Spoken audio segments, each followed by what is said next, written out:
All right, it is time for another Desmos hack. Today's Desmos hack is going to be on how to solve an absolute value inequality using Desmos.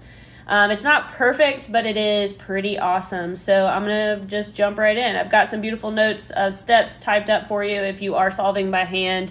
Those are some good steps to use. But I'm going to show you how to solve example 1 using Desmos. So I used the testing version for North Carolina, but it would work in any version of Desmos.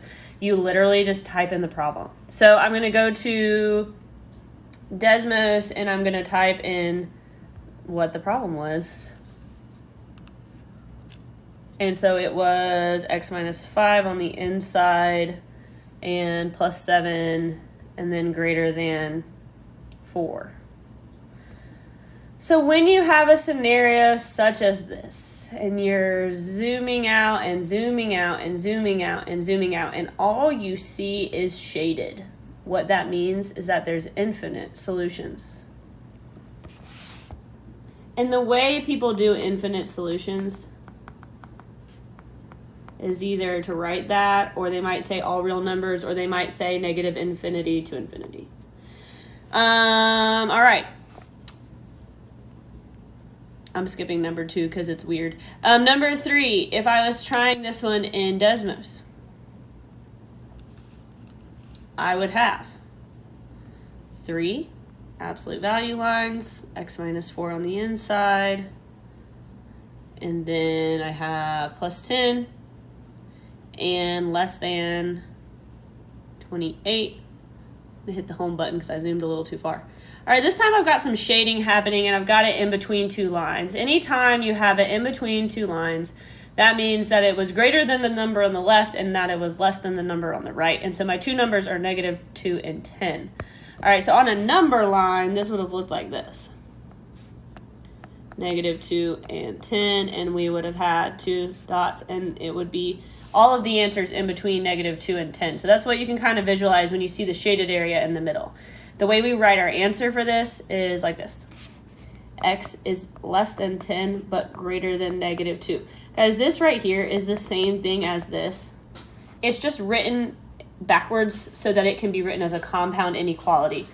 Always when it is overlapping, the arrows will go this direction. They'll both be pointing to the left. It means that X is between negative 2 and 10. Sometimes there will be or equal to lines underneath those symbols when it's an or equal to problem. All right, example 4. All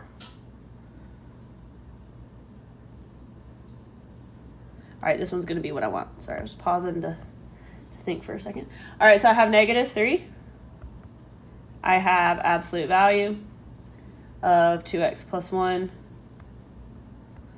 I have minus 2. And then less than or equal to negative 8. And again, I type it in exactly like I see it.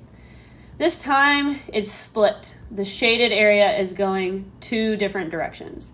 So at negative 1.5, it's going to the left, and at positive 0.5, it's going to the right. And so on a number line, this one would have looked something like this.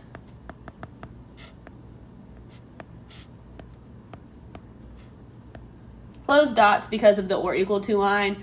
And when we have the shaded area split, such as this one, then we write our answer like this. X is less than or equal to negative 1.5, or X is greater than or equal to 0.5. So you do your symbols the direction that the shaded area was. It was shaded to the left, it was shaded to the right.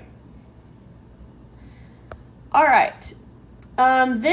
These strategies, so like the example for 3 and 4, are going to be the ones you see the most often. They're either going to be overlapping, and it looks like example 3, or it's going to be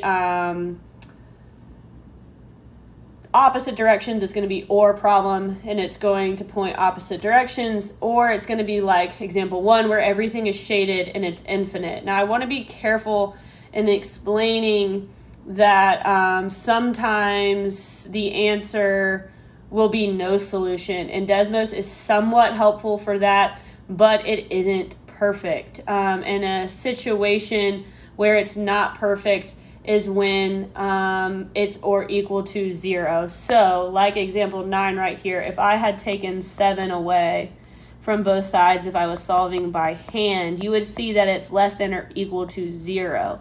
Now, when something is or equal to 0, what you need to know is that an absolute value can never be negative. So this problem can never be less than 0. And if all it said was less than 0, the answer would be no solution because it can't be negative. But it's allowed to be equal to 0, and so you would need to change this to be equal to 0, and then you would need to do to solve it like you were solving an equation. And in Desmos, the way we solve an equation in the testing version, I have regular Desmos pulled up, so you can actually just type it directly in for that. But for a lot of the testing versions, you can't. You have to split it into y equals the left and y equals the right. I have another video on how to solve absolute value equations, and you would just click the dot where they cross, and that would be 2. And you use the x value. So this one would just be x equals 2. So a weird scenario here where it doesn't work in Desmos, but most of the time it will look like example 3 and example 4. Another quick situation, let me change this one because I had a typo, make that -9. Since this one's less than, had you added the 9 to both sides and got the absolute value is less than 0, this would be no solution because an absolute value is not allowed to be negative. It can't be less than 0. But if I had typed that one into Desmos from the very beginning,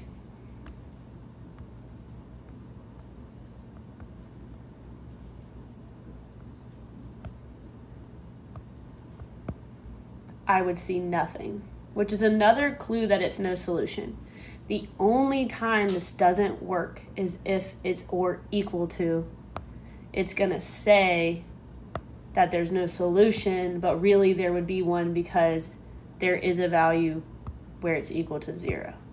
So most of the time, Desmos is going to help you get the answer. The only time that it won't is when you have a scenario where it's less than or equal to 0 because there is a value that's allowed at 0 itself. Hope this helps.